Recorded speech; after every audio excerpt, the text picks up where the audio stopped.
একদিন কয়েকজন এতিম ছেলে রাস্তায় ভিক্ষা করতে বের হয়। ছেলেগুলো রাস্তায় বিভিন্ন গাড়ি থেকে ভিক্ষা চাচ্ছিল।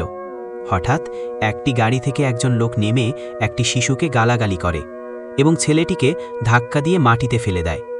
ছেলেটি রাস্তায় বসে প্রচুর কান্না করতেছিল।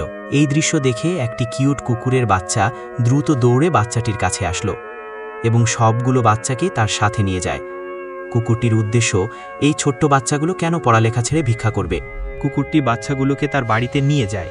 ছোট ঘরে বাচ্চাগুলোকে বসিয়ে বিভিন্ন প্রকার সুস্বাদু খাবার দেয়। কুকুরটি বাচ্চাগুলোকে খাবার খাইয়ে কাজে বেরিয়ে পড়ে। সে রাস্তায় প্রতিদিনের ন্যায় কাজ শুরু করে। কাজ শেষে বাজারে গিয়ে কিছু সবজি কিনে এবং বাজার থেকে আসার সময় লাইব্রেরি থেকে কিছু বই কিনে সাথে নিয়ে যায়। কুকুরটি বাচ্চাগুলোকে বইগুলো দিয়ে তাদের উদ্দেশ্যে বলে, তোমরা আজ থেকে মনোযোগ দিয়ে পড়াশোনা করবে। তোমাদের থাকা খাওয়া নিয়ে চিন্তা করা লাগবে না। আমি যতদিন বেঁচে আছি ততদিন তোমাদের সাথেই থাকব। এই কথা বলে কুকুরটি রান্না করতে লাগে এবং বাচ্চাগুলোকে পাশে পড়তে বসে। রান্না শেষে কুকুরটি বাচ্চাগুলোর জন্য খাবার নিয়ে আসে। কুকুর এবং বাচ্চাগুলো একসাথে বসে খাবার খেয়ে নেয়।